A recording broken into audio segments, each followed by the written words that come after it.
Today, we're talking about blame, grievance, and why it feels so good to have one explanation for everything that hurts.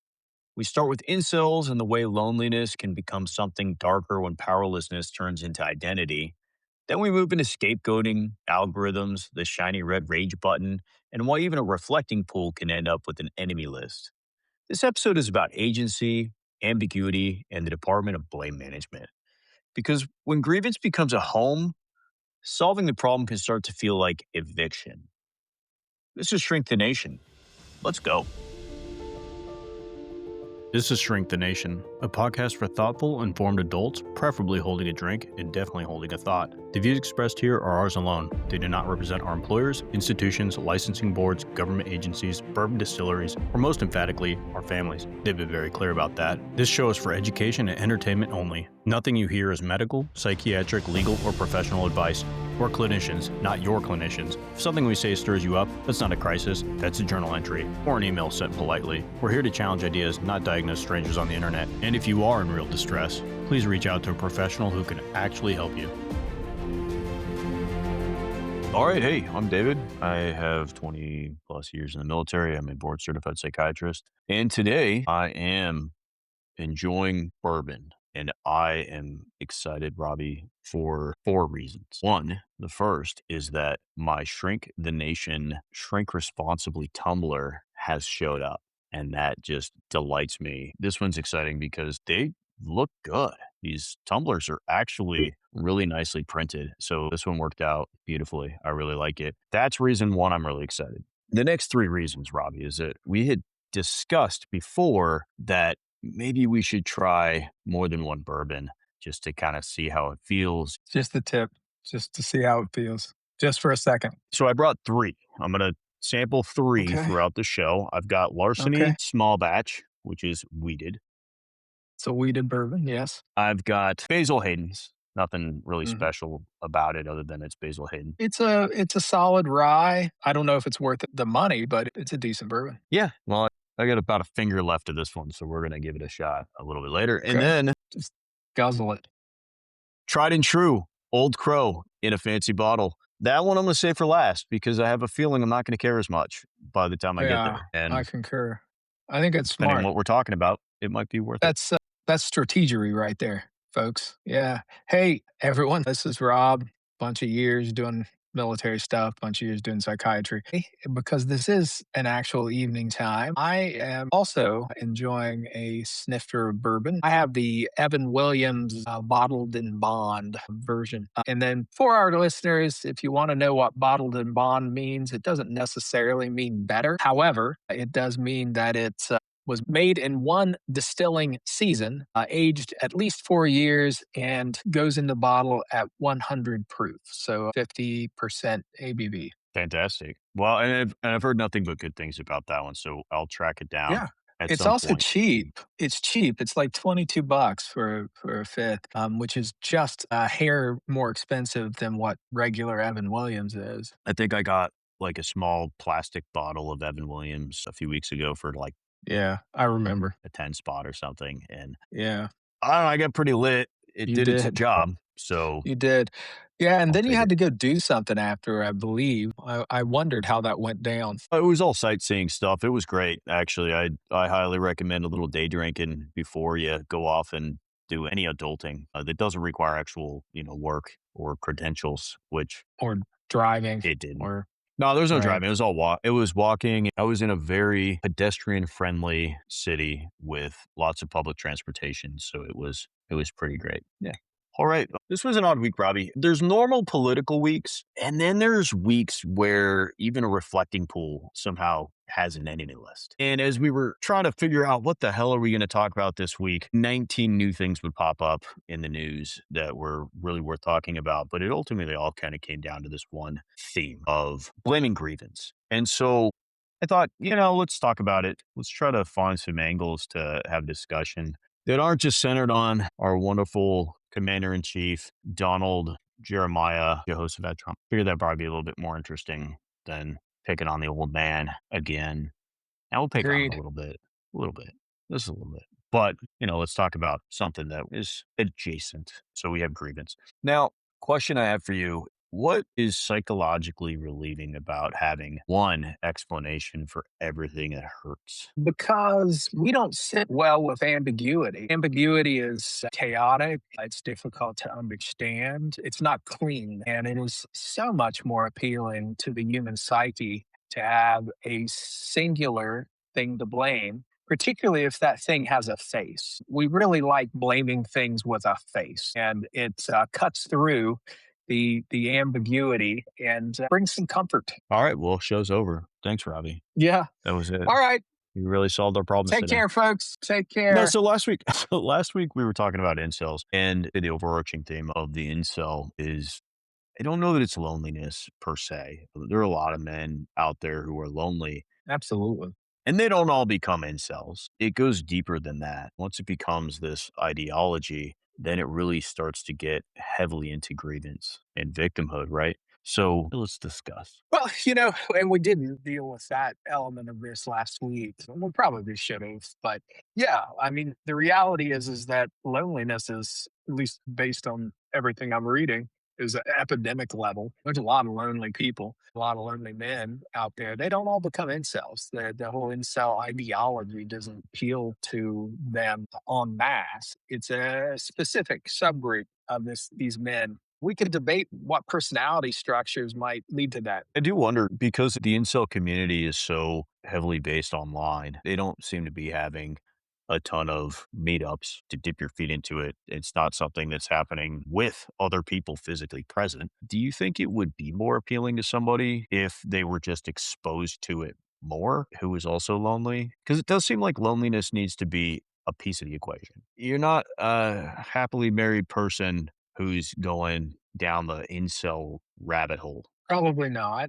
Yeah, I think it's loneliness plus powerlessness. And the powerlessness piece is the more important piece, at least from my viewpoints, that they're lonely and they feel powerless to fix it, to intervene. We talked about the sort of the ideology, which is basically your birthright, your sexual birthright was stolen because of, a bad roll of the genetic dice at birth. The ideology offers, I guess, three things to these individuals. It gives them an explanation for their suffering. It gives them a villain who's responsible for it. And it also gives them permission to stop examining their own agency in the process. And I think the powerlessness piece is what really sells it at the end, that if I am powerless and I can do nothing, then I either have to sit with a hopeless feeling or I find a villain, then I'm no longer really responsible. I no longer have agency. Agency was stolen from me because of, the genetic lotto. Apparently, they've never gone to a county fair because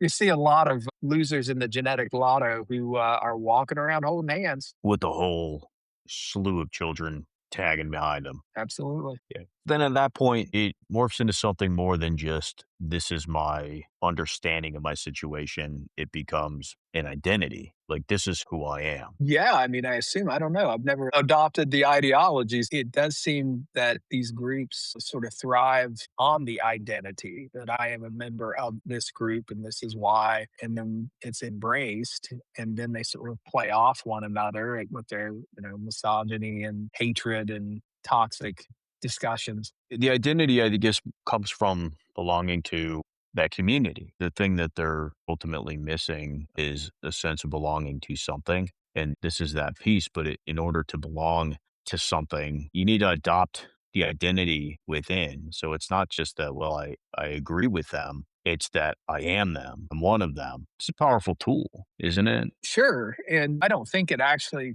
starts with hatred. I think it starts with just permission. It's permission to give up agency, to not be responsible. It's permission not to do the hard work of self improvement. It's permission to not be self reflective and identify what's getting in the way of your love life other than, the genetic lotto. Maybe you have the personality of a porcupine. I don't know. But if you're not pondering it, if you're given permission to say, I have no agency, then the hatred flows thereafter. And I think it is probably amplified thereafter because as soon as they sort of embrace the powerlessness, embrace the fact that they really have no agency, it's a short trip to taking that hopelessness and making it hatred. Hatred's an easier, I mean, you know this clinically. Anger is sad's bodyguard. So when you're with a patient and you're engaged in psychotherapy and they end up expressing anger, anger is just a defensive experience. Really, underneath that is something else. So anytime a patient expresses anger or you elicit anger, there's pay dirt there. If you dig, if you question, and if you try to get to the bottom. And honestly, anytime that I've intervened in that way, at its core is usually some sense of sadness or hopelessness or powerlessness that ends up being expressed as anger. It feels better. It feels so much better to be angry because it's an active emotion. It's a powerful emotion. And the alternatives are difficult to sit with. It's easier to be angry than to be sad. Well, it's easier for you. Sadness is so internally focused, not just what's happened to me, but that helplessness that can come with sadness. Whereas anger is a blame. It's that externalization of that emotion. Yeah, something happened to me, but it's not my fault. It's yours. Whereas with just sadness, it's I have to think about my function within it. This thing happened to me and how is it affecting me versus this thing happened to me, but it's your fault and you're the bad guy. And I had no choice. Well, the bigger picture that we're talking about, because I think we've beat incels to death as a topic last week to this week, is really the scapegoat button. Incels are easy to identify because they scapegoated women in general. But the overall bigger picture is honestly, I don't know if it's more common now or I'm more aware of it now, or we just are at a place in history where our political leaders are more apt to not call on our better angels. I think we've seen in the last decade that you get more immediate results by whispering to the demons than the better angels. And historically, most presidents try to call on our better angels for the most part. But this tendency to scapegoat seems to be more common now. I can't recall it being as prevalent as it currently is. The incels are just one example. I think that does evolve into a much bigger discussion because, like you said, they're an easier target because they're so overt about it. I don't know that it's new. I mean, it's not new. I don't even know. God, no. I don't Yeah. even know that it's We more had a whole war common. about it. It was called World War II. There was a Yeah. very obvious scapegoated population in Germany. We've had lots of wars based off of scapegoat. I think that's probably the most like overt version of that. But humanity has always utilized scapegoating. Maybe what colors this in a different way now is that you almost feel like because of the access to information that we have, because of the history that we've seen and that we know about circa 1939 to 1945, the atrocities that occurred as being so distasteful to do that maybe it was tamped down a little bit over those last 80 years. But the reality is, I don't think it's gone anywhere. I just think from the way that we look at our worldview is that maybe we thought we were, as a species, above it now because we have so much access to information and it's so obvious how ridiculous scapegoating is. And yet here it is right in front of us. But did it really go anywhere? Well, no, it's always existed and likely will always exist. I think the difference is that through much of at least modern history, World War II to the present, our politicians have shame. When you have shame in a leadership position, you have a role to play. And part of that role is not to publicly proclaim a scapegoat. In fact, most presidents will at least pay homage to the stance that I am the president of all Americans. I am the president of folks who voted for me and folks who didn't vote for me. I am the president of the group that I belong to and the groups that I don't belong to. I lead the nation. And something has shifted, certainly, in that there's less shame and the definition of being a leader has loosened considerably. And scapegoating in and of itself, it offers sort of an emotional compression, if you will. So it turns systems into characters. It takes complexity and makes it accusation. It takes uncertainty and makes it certain. It takes helplessness and it turns it into righteous anger. So we can see why it's appealing psychologically. There's no doubt that it plays a role in basically making us more comfortable when we're faced with complex systems, complex situations, uncertainty, and generally helpless. I mean, you and I, one of the reasons we started this podcast is because of this general sense of helplessness. So if we can't do anything about it, what we decided is, well, at least we're going to try to understand it. And we've, given it the old college try. I don't know if we've cracked any codes thus far. We'll keep trying. Trying to think back, when did scapegoating become more prevalent again? I want to frame it as it has become politically safer to talk about it, to use it as a mechanism for action. And I was trying to do a little rewind in my head to figure out, okay, well, when did that happen? And I think naturally we're like, well, Donald Trump. Well, was it Donald Trump? Go to 9/11. And how many laws did we implement as a country because of 9/11? And at that point, I mean, we justified 20-year war because of scapegoating. It's become, I think, more overt now. I think the words that are being used are much more like they were in the 1930s, we'll say, really. Did it actually go away, or was it just disguised as something nicer and easier to accept? There may have been some scapegoating, but I do also recall George Bush making it clear that this is not a war against Islam. So we didn't necessarily scapegoat a broad stroke group. We specifically had ended up invading a country that had been supporting the organization that attacked us. And then we had to take care of some old family business of George Bush and spent way more energy and effort and just by sheer numbers of soldiers in Iraq than the alternative. But there was caution not to overtly scapegoat. I will admit Right. that That's what I'm the saying. public Yeah. perception was there was a scapegoating element, but our leaders contained it and they just don't contain it anymore. But that kind of started also with the Tea Party. It seems to me, at least, that the Tea Party was all about scapegoating. That took on some dark overtones. They had their moment in the sun and they became somewhat politically powerful for a bit. But it was dark and it certainly was peering into the crystal ball of the future. It was an indication of what was to come. It has not gotten better. It has, in many ways, gotten worse. And the worst part is that we currently have a set of leaders that seem to be very comfortable with not just scapegoating, but embracing it publicly, saying the quiet part out loud. I would say politicians have done this forever, but they just couldn't say the quiet part out loud. It worked in its circles behind the scenes. They had other people doing the scapegoating for them. They had to say the right things. And no longer is that seemingly a requirement. We don't have to say the right things anymore.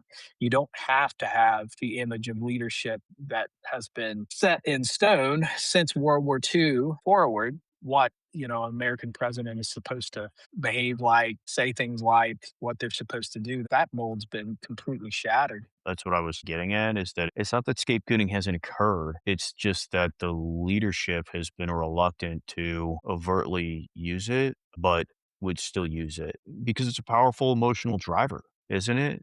Us versus them. Absolutely. They're the reason that you're having the problems that you're having, because the uncomfortable question is, what's my role? What's my responsibility in my life in this world? And it's so much easier. And so I guess the question is the scapegoat always hated, or are they sometimes needed? That's the interesting thing there. You have the scapegoat and it's a powerful driver on a population level, but the people who are using that as their driving force need it. They need the out group because it helps to Well, unify a they population, need the doesn't out it? group or they need a leader that can explain ambiguity. So a villain is easier to yell at than a supply chain. Supply chains are complex, and the explanation for, say, prices is a very complicated, multi step sort of thing. And it's easier to just give it a face, blame it on whoever, insert group, immigrants, Jews, whoever you want to blame the world's problems on. Ambiguity creates discomfort, and scapegoating discharges that discomfort. So, do we need them? I don't know. It's lazy to me, a lazy way to be a leader. It has diminishing returns. I don't think in the long run, in the scope of history, scapegoating has ever worked out that well. No. Do we collectively need scapegoats? No. I don't know that anybody needs a scapegoat. But do bad leaders or people who struggle to explain nuance, do they need scapegoats? And I think the answer is Yes. no. Well, Do they need them? No. Do they like them? It makes it easier. Yes. It gives them temporary control in a world in which they lack the ability to function as a leader. It gives them a path. And so you're right. It can work for short periods of time. And unfortunately, in our world, a short period of time can be decades. When you look at a country that's 250 years old and still one of the youngest countries, that's a blip. It has huge ramifications. But ultimately, the people who use scapegoats get found out to be the frauds. I mean, it's hard to villainize entire populations of people when it turns out they're just fucking people. Except for the Dutch. I hate two things: people who are intolerant of other people and the damn dirty Dutch. Small hands, smell of cabbage. And they smell cabbage.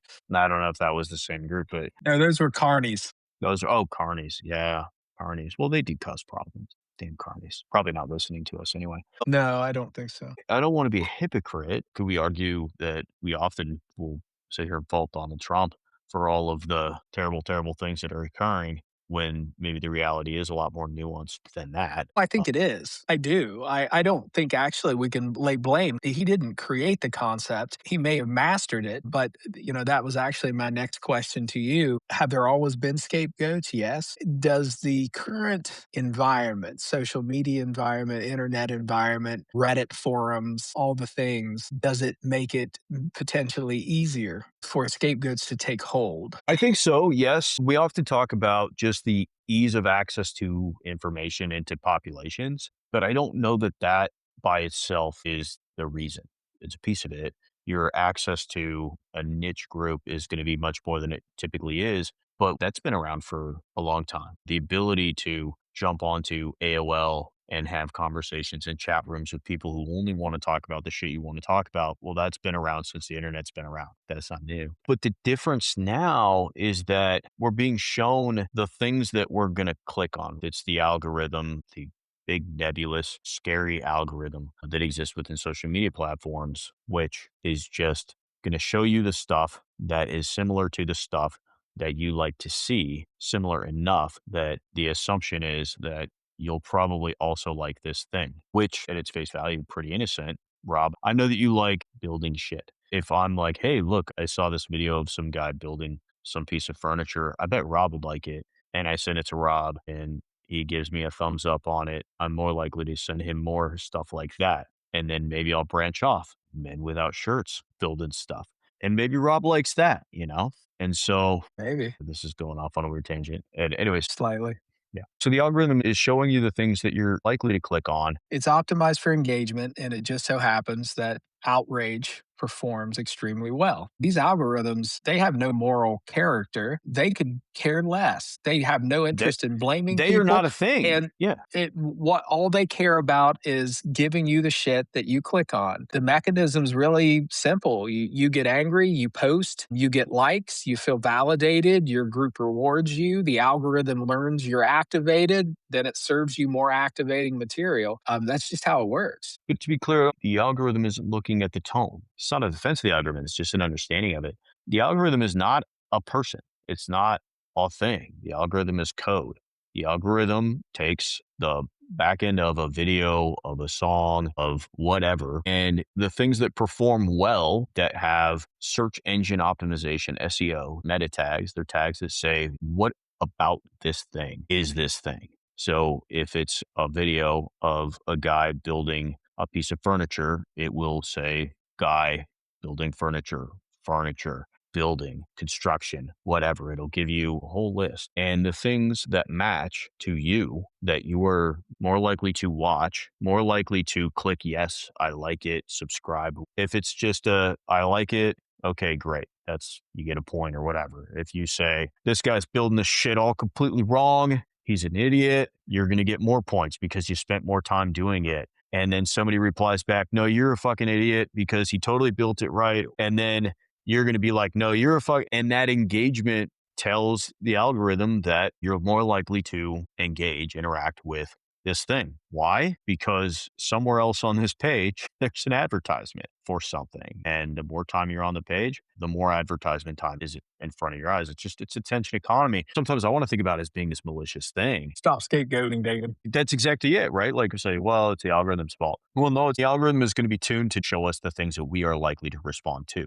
And that's going to be based off of what you're responding to, what you're saying, what you're telling it you like by looking at it. And so is it the algorithm or you? Well, it is us, but never in human history has something been optimized in such a way to make us keep pushing the shiny red rage button. No, that's not true. This is casino psychology. This is No, inhuman. no. When else in history before 2013, when we all started having phones in our pocket and we could get on social media anytime we want and spend all of our time on it, and these algorithms became more and more capable of keeping our attention? Where else in history has there ever been more access to the shining red rage button? Ever. That's what's new. It's not the algorithm, and it's not necessarily even the tuning of the algorithm. Our access to it, the internet has allowed a population, and by population, the vast majority of the world, access to these things. But I think what's important for us to realize, and that's as psychiatrists, as people, is that this is not new. Rage? No. We've known that media,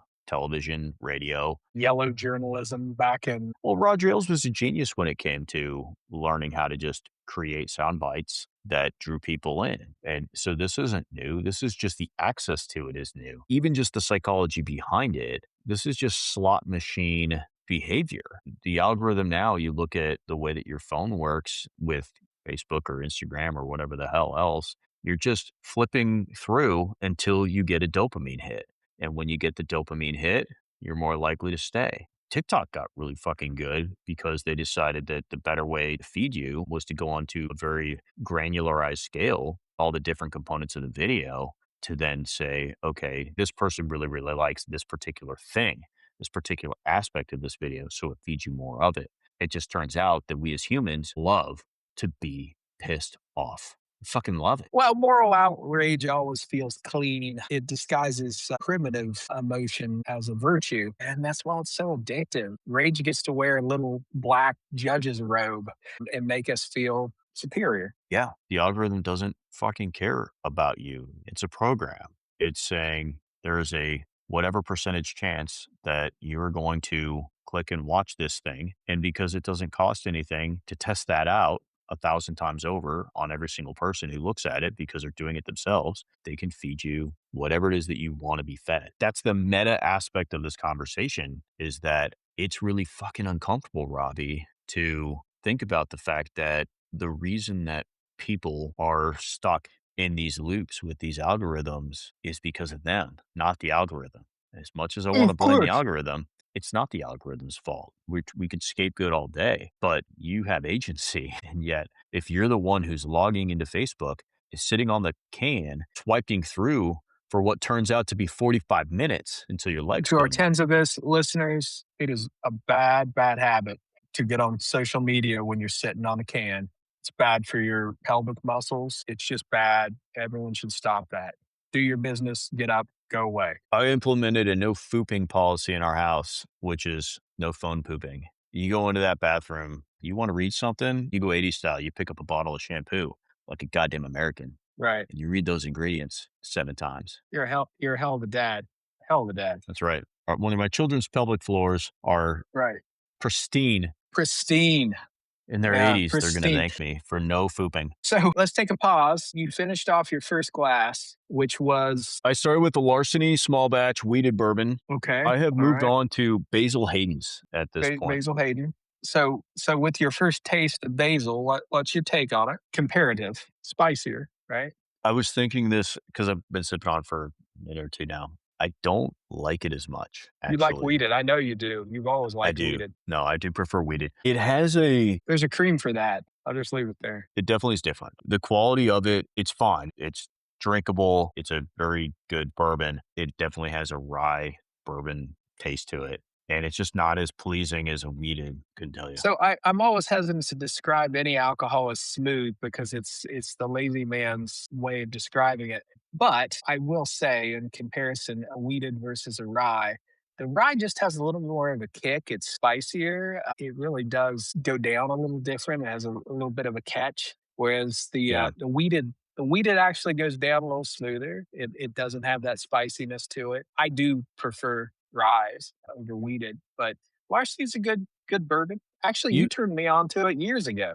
years and years ago. Yeah, larceny is fantastic. I think you make everything harder. Like, you just can't, maybe this just goes into your psychology, but like, you just can't accept something that's just Doesn't hurt a little bit. nicer It and doesn't hurt a little easier. bit. You haven't earned it. Yeah. You haven't earned it. Yeah. Yeah, No, I mean, I think that describes you really, really well. And probably. there's a reason I think you prefer a rye to a weeded, because it's It's uncomfortable. just that extra piece of like, why? Completely unnecessary. That Well, just, yeah. And you're like, oh, I just can't. Yeah, it's part of my charm. Hey, it really is. It really is. All right, so we've got a comparison between a decent wheated bourbon and a decent rye bourbon. And next, you are going Once to once I try finish this off, yeah, a not decent I'm gonna go lay down behind a dumpster is what I'm bourbon gonna best do. And drank in an alley behind a dumpster. Absolutely. That's what we're going to close on after your taste buds have been numbed up a little bit, so it really yeah, doesn't catch you. All right, it'll here's a shift. So we killed the algorithm, and I concur with you that the algorithm isn't to blame. What's to blame is the fact that we as humans like to be righteously indignant and angry. Here's a question for you, and this is something that gets me all the time about the current administration or current political leaders. They are in power. They have power. Why do they keep presenting themselves as powerless? And I'll give you an example. This past week has been kind of a whirlwind. There's been so many things. I mean, every week is, right? It's the modern world, I guess. It's trying to follow the ups and downs and the vicissitudes of this administration. It's just a gift that keeps on giving, the reflected pull in Washington, D.C. The saga just continues. So, for our tens of listeners, some weeks ago, we actually made jokes about this. We talked about it, that there was a no bid contract for like $14.5 million to resurface the reflective pool. And we made some jokes about, if you turn it blue, is it still going to be reflective? All that. And then within like 3 days after they refilled it, two things happened. One, it was filled with algae, which my understanding is that's not a new phenomenon for that reflective pool. That, this is water that's pulled in from the Potomac, and apparently hot summers, stagnant water, algae bloom. If you've ever been to So, Washington, D.C. in the summertime, it's fucking miserable at times. I mean, yeah. It's I humid. I'm okay with heat, but Washington, D.C. at times is just The humidity's awful. awful. So that happened. But the funnier thing though was like the paint also started to peel, which really I got a guy. I'll tell you, I don't know if I've ever hired a guy that someone like I got a guy and I've hired him and that I actually was pleased with their work. If you're getting a deal, you're probably not getting the quality. But so now the paint's peeling off. And since that time, Donald Trump, who made such a big deal out of resurfacing this fucking reflective pool, has been claiming without evidence that a villain has sabotaged his reflective pool, that somebody climbed into the reflective pool and cut a gash 250 feet in the center of this reflective pool. And this is, maybe one of the most photographed and surveillance cameraed place on earth. I don't know how anyone would get away with this, but why? Why does he need a villain? This is arguably one of the most powerful men in the entire world. He has all the levers of power at his fingertips. Why is someone who both wants to come off as being utterly powerful repetitively also has to scapegoat and blame and say he's powerless? I think the simple answer might be the right answer. I don't know. But the simple answer is he doesn't want to appear to be incompetent in the one thing that he believes himself to be incredibly competent, which is Interior design. developing something. I think that's the easy answer. And maybe it's the right one. Maybe. But there's a lot that goes So, into this. So one, sabotage protects his competency. yes, in theory. Now, you have to overlook the fact that he could somehow redo the pool, but he's not strong enough or confident enough to protect it from sabotage. But it gives like a faceless villain to look at. That's one. And I think maybe that's the right one. I don't want to accuse the man of playing 4D chess because I don't know that he can play chess. I'm not sure he could win at a game of checkers at this point. He is 80 years old. But there's more that goes into this. There have been multiple excuses. Well, this was just the algae that was in the lines. This was expected. This was going to happen, and it'll be gone in a couple of days. Well, it hasn't been gone.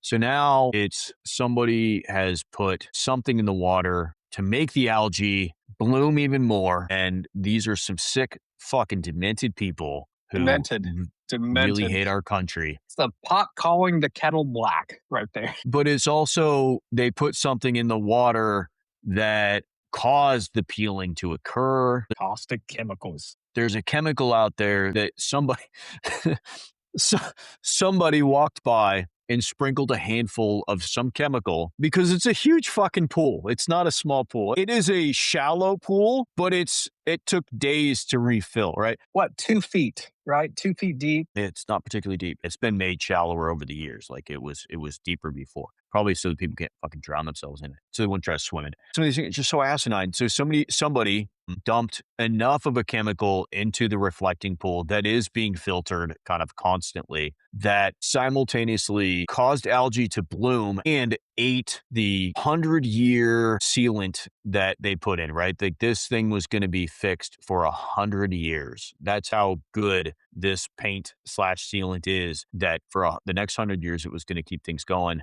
but also could easily be peeled up by a chemical that it only needs to be used in such a quantity that somebody could theoretically walk by without a truck and have it peel up, but also cause more algae to bloom. Right. It's so caustic that it peels the sealer, but it doesn't kill algae. Doesn't kill algae, but also that somebody used a sharp knife to cut 250 feet into the sealer and nobody saw them do it. Freaking ninjas. Ninjas. This sealer is so good that it is going to keep this thing looking pristine for the next 100 years unless some guy with a knife taps it. No, I mean, but okay, so I've never built a pool. I've never sealed a pool. I've never worked for a pool company. At best, I'm really, really good at skimming the surface of the pool before my kids go into a pool. Like I'm great at getting leaves off the top. So I don't know how realistic it would be for any of those scenarios. And again, the simple answer is he needs to point his finger at somebody so he can continue to feel competent in the one thing that he feels competent in. And it doesn't seem like maybe he is. But the other piece, the other side is we're talking about a fucking pool now. Robbie, we've lost a war with. I know. A third world power. They beat us. Yeah. I mean, we're in the middle of this ceasefire that every day is broken. Well, we went from demanding unconditional surrender to actually giving them our unconditional surrender. Yeah. Well, and money, lots of money. We gave them. I mean, we're just like, please work with us. We'll give you anything. Just work with us. Whatever you want. Open the horn straight. Just open the straight. Just open the straight. Just open the straight. Please let us stop bombing you. Please. Please. Yeah. It ain't working. And the truth is, I think that's probably the more complex answer would be it's just a distraction from everything else. I just don't know that he goes that deep. I think the more realistic reason is that it's really fucking uncomfortable for Donald Trump to think about everything else because being the president is a taxing job. To be the most powerful leader of the most powerful country in the free world and to have your decisions impact so many people globally and to do a bad job at it when you don't know how to do it right, that's a really uncomfortable thing to think about. And so you said it last week, and I agree with you, that he's falling back on the thing that he thinks he's good at. He's uncomfortable, the two things that he thinks that he's good at. And yes. Well, no, it was 2 weeks ago that I 2 weeks ago, talking sorry. about. I don't know. You the fucking talk so emperor much. Yeah. I know. But but the two things, developing and interior decoration. No. It was developing Gilding shit. and it was promoting, right? It was developing stuff and it's promoting stuff. The interior design, that's a hobby. It's a hobby. That's just, a fun, that's a fun what thing. can we cover in gold? That's what Anything except they haven't figured out a gold paint or whatever the fuck. Right. I would argue that he's good at other things, and those are not two things that he's good at, but it seems as though he believes that he is good at developing stuff and promoting stuff. And the pool was a pet project of his that he could do both. And there really wasn't much to it. The problem is it's not working out the way that he really wants, and that's uncomfortable. But what's more uncomfortable is thinking about all the other stuff that's not working out well for him. And so he's blaming other things. What is interesting though, apparently, is that he has the time to go down and inspect the pool. Why is the president of the United States inspecting the fucking reflecting pool? I mean, it's not like there's a war going on or Well, anything. He doesn't have much to do. he's got time to kill. No, what is fascinating, and we're talking about the pool, but this extends beyond that. It came into this saying, I alone can save you," and then he kind of immediately said, "But they won't let me." It's the martyrdom. I'm sure you've worked for leaders that actually adopted the martyrdom of leadership. Oh, it's so hard. I have to make big decisions, and they affect people. It's a terrible leadership style, no doubt. But so he comes in and says, I alone can save you. But now it's, I alone can save you, but they won't let me.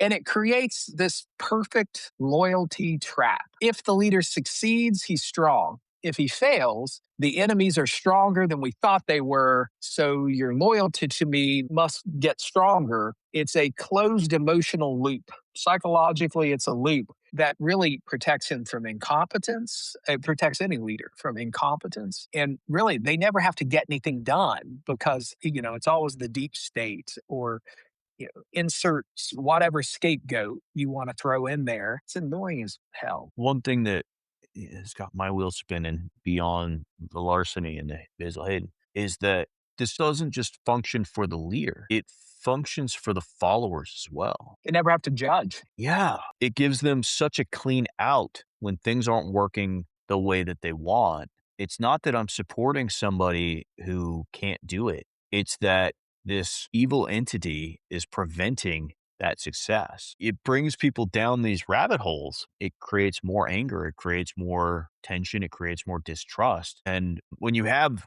this group that's already doesn't trust systems, why did Donald Trump get elected in the first place? I don't know that there's a simple answer to that. We don't have to go too deep, but one of the reasons was a deep distrust of institutions. Him being the outside candidate who also didn't trust institutions. He was going to be the way to defeat the institutions. And in some ways, it's not wrong. It's just always fascinating when somebody wants to run the institutions. When the outsider becomes the insider, they start to lose something. And the only way that they can continue to be the outsider is if they can identify an enemy from within that is preventing them from achieving what they want. And this kind of brings us back. I mean, we've been going in circles on this, but grievance can point toward repair or become a home. Time for the Old Crow. We're at Old Crow now. We're at Old Crow. Taste it. I can't even fucking smell it. Okay. That's not a good sign. Compared to the other two, Uh-huh. it has, I'll be as nice as I can here. It tastes like what I assume dirty dishwater tastes like. That is kind. That you really did spare the Old Crow distillery. That somebody soaked their feet in. As I drink this, I imagine an elderly woman from the old country, whatever that is for you, is washing the undergarments of her family in a sink. And as she's straining it, the water, somebody has caught it in a bottle and then let that age for about 3 years. And mixed That's in what- some isopropyl alcohol. That's what this tastes like compared to. I like the experiment, but next time Old Crow's first. So, to our tens of listeners, you should never drink isopropyl alcohol. However, something that I assume this is COVID related, but you can actually buy ethyl alcohol in little bottles that are, like the isopropyl alcohol, like for wound disinfectants or whatever. You can buy ethyl alcohol now, and that never existed before COVID. And all those distilleries that weren't selling their booze started doing hand sanitizer with their, 190 proof ethyl alcohol. All right, let's circle back and bring this episode home. As I sip on Mama's dishwater here. Yeah. So, legitimate grievance asks what happened and what can we repair? But when grievance becomes an identity, it says, who did this to us and who can we punish? The pathology is when grievance becomes identity preserving, socially rewarding, and politically monetized. And that's kind of where we're at now. This is a perpetual grievance economy for our politicians. Nothing's getting fixed. We're just finding new people to blame. new people to be angry at and kind of kicking the can down the road because taking the risk to fix something means that you might reveal yourself as incompetent. And it's not the best place to be for a nation, for a government, or for a democracy. Oh, excuse me. You should leave that in. I'm allergic to it. Something mammal's feet, whatever she puts in the. I'm allergic to the sweat in mammals' undergarments. It occurred to me that one of the things that I think we all sort of struggle with, you and I, I suppose, or people who are dealing with people who've followed the algorithm down these rabbit holes, is that it's so difficult for them to leave all that behind. I don't want to excuse behavior because I can't excuse behavior. There is a level of choice that everyone has as far as what they expose themselves to. But at some point, we also have to understand that it's kind of expected. It's well within normal to have an alteration in your belief system and your reality, what you understand to be when all you're giving yourself access to is a certain perspective. It's normal. Maybe the most important thing that we can take away from this entire conversation is that why are scapegoats, why have they been around forever? Why are they so commonly used? Because it works. It works really fucking well. And so when you're dealing with somebody who's drinking that Kool-Aid, and there's some discussion as to whether Jim Jones served Kool-Aid or Flavor Aid. And as it Who turns out, knows? Robbie, Doesn't matter. well, I think they have both, to be honest. I don't think either one wants to claim it, although it seems like free advertisement to me. It was the cyanide that killed them, not the Kool-Aid. Sure. But when you're dealing with somebody who's drinking the Kool-Aid like that, the common thing you'll see from people who have left, one is that they typically have made a misstep within that system and then have become the enemy within. It's not so much that they're like, well, I don't believe this shit anymore. It's that they fucked up a little bit within the high control group. They fucked up and then all of a sudden they're on the outs and then they leave. And then they have a problem with the group. It's really important for all of us to understand it's so normal and expected for somebody who starts to get involved that we shouldn't be surprised. I actually almost go back to dialectical behavioral therapy, this idea that we expected you to behave like this because so many people do when they're doing this. So you voted for Donald Trump. You were full blown MAGA. Of course, you believed that immigrants were causing all of your problems because that's the natural tendency for a lot of humans. You're not alone. 77 million people were right there with you voting. But if you see that window that they're starting to get that glimmer of, well, wait a minute, maybe there's a lot of bullshit here. That's not the time to tell them to fuck off. Have some empathy. That was probably not the best, but I get why you were there. The whole reason that scapegoating is used is because it fucking works. And it did work on you. But it doesn't mean it has to keep working. And that's the dialectical behavioral therapy perspective is. I know there isn't necessarily something wrong with me. This was expected, but it doesn't mean I shouldn't change.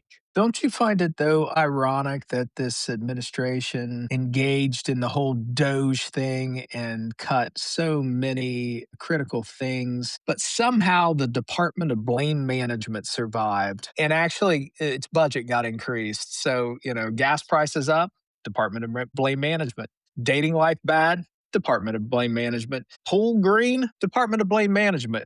Aquatic services. Of all the departments to survive, the Department of Blame Management, it's surprising to me. It is, but it shouldn't be. If we're talking about algorithms, this algorithm has worked time and time again for centuries. It's don't blame me. Blame somebody else. It wasn't my fault. I will accept responsibility for anything good that happens, and I will send that off to anybody else as long as it's not me. Why are people struggling right now? It's not because of anything that we've done wrong. It's because of the immigrants. The immigrants have caused all of our problems. But that's an easy pill to swallow. That's a simple solution. It's not a solution that works, but it is temporary and it will get you votes. But we're already there. Pointing out the ridiculousness of all of those things, it's easy to do because it's ridiculous. I mean, it's ridiculous. The algae in the fucking pool, they've never been able to deal with the algae in the fucking pool. The ridiculous part was thinking that you could, or even thinking that that was a necessary thing to do, to spend $16 million of taxpayer money to do something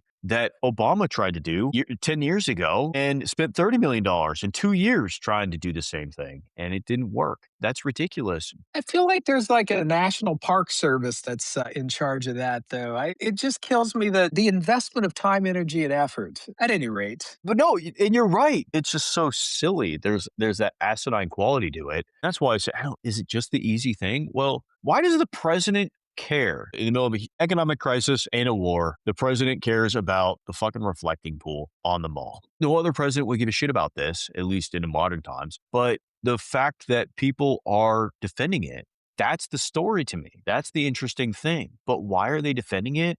Because psychologically, they have no choice. All they can do in their own minds is defend voting for this person. And at some point, he will do something so ridiculous and so stupid. Why we haven't hit it yet, apparently, that people will start to fall out and they'll start to go, okay, that's it. I can't anymore. And for those of us who love those people, we got to be willing to accept that, of course, they fell for it because that's why it was being done in the first place. Why go through all the trouble of having a scapegoat?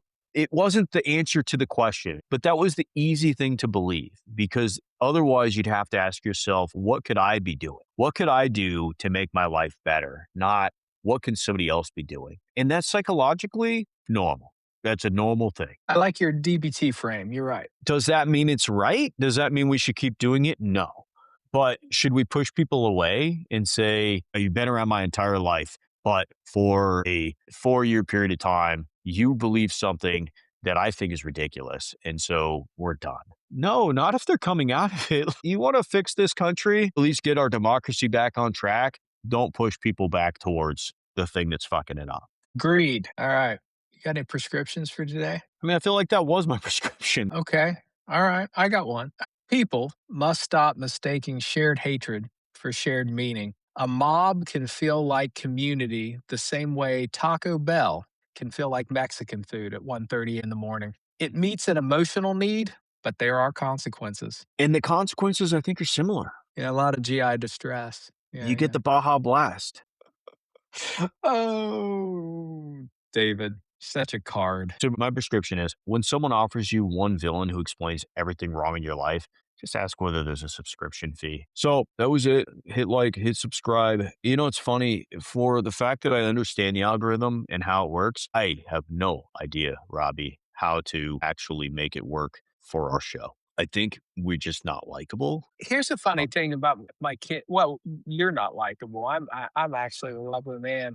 People like me, but my kids actually very much understand the algorithms that they're beholden to. And they will occasionally make comment about reframing their algorithm. They will realize they're getting the same things over and over, and they will intentionally do something crazy that's completely off track so that it sort of resets their algorithm. And I thought, Jesus, this generation, as much as I bemoan certain aspects of the differences between their generation and mine, they're pretty savvy when it comes to the stuff I'm not savvy to. My solution is I don't do TikTok. I don't do Instagram. I don't do Facebook because I can't manage it. They manage it just fine. Well, I think, yes, probably the answer for our generations, and I say our generations because I we know. are different generations. We are. I'm not the greatest generation, unfortunately. But I am. I am not either, man. I'm a You Gen are, yeah. Xer. You're I'm totally Gen you're X. a boomer. If you were anything, the greatest generation. I Pretty sure your brother in fought in World spirit. War One. In spirit, In in spirit, spirit, yeah. I'm a boomer, but in reality, I was born firmly within the Gen X zone. That mutton chop that turns into a mustache thing you got going tells me different. But anyway, so to just not be on social media is one way. It seems like Gen Z, Gen Zeta, Z, whatever country you're listening to us in Gen Alpha, they know that like with their relationships, if they're on TikTok, they got to modify what they're like too much tits and ass, and their girlfriend's going to break up with them because they're looking at, they're gawking at the wrong stuff. Ironically, one of my kids, because I just did a quick look at the cell phone to make sure that we're not going into territory that's not going to need talking about. Nope, nothing, not a damn thing. So he's either Cleaning it. managing, yeah, he's cleaning his browser or something. I don't know, but it's nothing that made me stop and look at it for longer than a half a second. So it's pretty. But yeah, they figured it out. The problem is, I understand how to make your own algorithm not just be its own echo chamber. I understand how to do that. What I don't understand is how to get other people to listen to us. That's the piece I'm missing. I have no fucking clue how to get other people. Maybe I just need to write like, Better podcasting, maybe. I don't know. Let's that's not too hard. give away our agency here, David. Let's not go the incel route. No, The this agency is, is ours. Maybe we're just bad podcasters. it's not that, Robbie. It's clearly the deep state. The deep state is holding us down. I think if people understood that we are giving them just gold, free gold, It's right. We're it's just the deep sending it state. out in the airwaves. I mean, just right out of the interwebs, just coming at you. Yeah. Gold, It's not gold, our fault. gold, No, we don't have to be better. I think we need to stop being held down by man. the man. Yeah. I'm pretty sure it's penguins are doing this to Maybe us. maybe that's what we need to do. We need to scapegoat more. So We anyway, should we'll get work on going. it next week. Yeah, I do have an advertisement. So Of course listen. you do. So this episode of Shrink the Nation is brought to you by our own merch store. Because sometimes after discussing grievance, scapegoating, moral permission, and the psychological collapse of public life, you need something a little lighter, like a shirt or a mug or a physical object that says, I'm trying to remain psychologically grounded while everyone around me is building a conspiracy board out of vibes. So go to shrinkthenation.com/merch and check out the official Shrink the Nation gear. It's perfect for therapists, political junkies, emotionally exhausted citizens, and anyone who's ever said, I don't want to diagnose this person, but I do want to understand what behavior is being rewarded. Again, that's shrinkthenation.com/merch. Shrink the Nation merch, because outrage is temporary, but a good mug can hold coffee through several constitutional crises. And you know you're going to get a few just this week. All right. Well, that's it for us. I'm going to cue up that music, and we are out.